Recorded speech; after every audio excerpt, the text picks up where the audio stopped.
Washington mornings on the Mall. And AM 630. Even some of your fellow Democrats think you're a pushover, Mr. President. They would like to see you stick to your guns. And if you don't have any guns, they would like to see you ask Eric Holder to get some for you. And what's the difference between a hockey mom and a pit bull? A pit bull is delicious. Whoa! President Obama, Jimmy Kimmel, the White House Correspondents' Dinner over the weekend. Good times. Pretty funny. Yeah, I thought both of them were pretty funny. Pretty good. Patrick GAVIN joins us now, political writer, gossip, media beats. All right, so you've seen these before. How do you think this one stacked up? I thought it was pretty good. I mean, Jimmy Kimmel was certainly funny, and I think probably a little edgier than some of the folks we've had in the past. And I think usually the edgier performances tend to kind of spark people's interest a bit more. And the president himself was good, I think, poking fun not only at himself, but of course the GOP, and kind of spreading his darts throughout the Hilton Ballroom pretty evenly. You spoke to Jimmy Kimmel before the event. What did he tell you? Well, it's a really prestigious gig, but it's a really complicated one, and so he was a little bit nervous. There's about 3,000 people in that room. The acoustics aren't good. You've got the president and his wife right there. And so, and a huge microscope on the whole weekend, so it's not sort of like your typical comedy club in New York City. So for those reasons, he was a bit nervous. But it's such a prestigious gig at this point that I think very few comedians would be willing to turn it down, even despite some of the scrutiny that it comes with. Well, but I mean, you've actually been in the room where some pretty talented comedians have just flopped miserably. I know. I mean, it can go either way. Yeah, and what's interesting, I mean, there are comedians who flop because they deserve to flop. I mean, Richard Little, I think 2007 is probably an example of that. And then there's comedians who flop in the ballroom, like Stephen Colbert in 2006, but then their speech goes on to like great acclaim outside the ballroom. It was sort of like, I think, like a YouTube sensation. And that, I think, adds to how difficult this is, a comedian wants to make the ballroom laugh, but he also needs to know that he's playing to, 300 million people online, too. So to sort of walk that balance between what makes Washingtonians laugh and what makes the country at large laugh is no easy thing to do. All right, so what do you say to those people who say, oh, this is getting just a little ridiculous, it's getting a little out of hand, there's too much coziness between the President of the United States and the allegedly objective press corps that's supposed to be covering him? Do you find any validity in those arguments?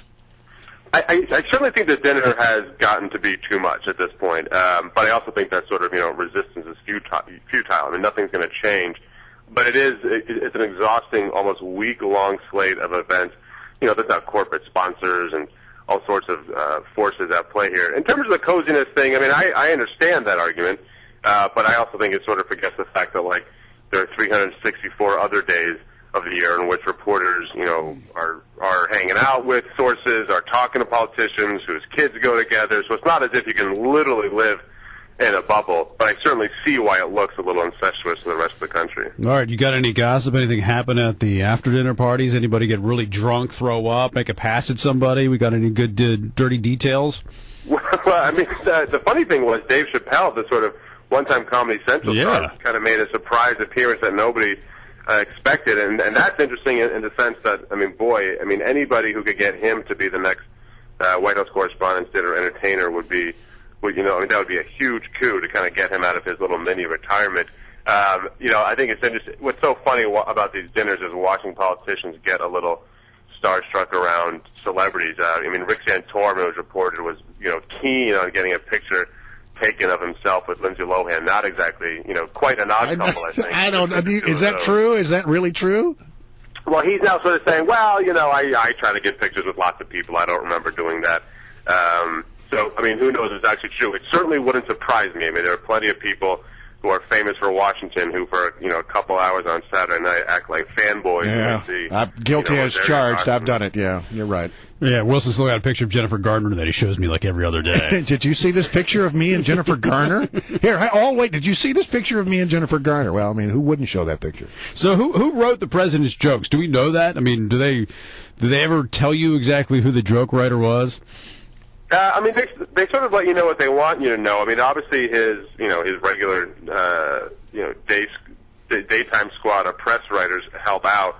But as has been reported in years past, sometimes they will consult outside of Washington, with folks from The Daily Show, or with other writers on other sort of late night comedy shows. So it is very much a group effort. The president obviously chimes in as well. But, I think this is sort of like a State of the Union type thing where it's worked on for weeks, if not months in advance. I guess the thing that average Americans who'll be watching it, they might chuckle and they might think it was pretty funny. But at the end of the day, there's this sense across America that Washington just ain't getting it done when it comes to the things they care about. And I think this rubs people the wrong way. Is there some danger in getting involved in this kind of event in an election year when sensitivities are across America that, basically politicians are just they're hopelessly not getting things done that matter to the real people? Yeah, that was something that I think both the president and Jimmy Kimmel even joked about during their speeches. This is kind of a night that celebrates Washington, and for most Americans, I think 9 out of 10, there's nothing to celebrate about Washington, and it's a night to celebrate Washington journalism. And as Jimmy Kimmel said, I think towards the end of his speech, he's like, just so you know, most Americans don't like how you do your journalism. So there is certainly a bit of irony in that. I think at the very least it shows that there's a communications problem both from politicians and journalists, that if they are doing good work, they need to do a much better job selling it. If this dinner isn't as incestuous as other people think it is, they need to do a better job explaining that. And so there's a little PR work for them to be done by both politicians and journalists alike. And in your mind, who was the biggest name in the room? Well, it's interesting. There's the biggest name. There's the actual biggest name in the room, which I think is, George Clooney anytime he comes. Mm-hmm. But then there's the name that's most buzzed about. And that could be Sanjaya one year. This year it has to be, I think, Lindsay Lohan or Kim Kardashian. They're not always the most famous people, deservedly, but they're the people that people are kind of talking the most about. All right, Patrick, thanks for coming on. We appreciate it.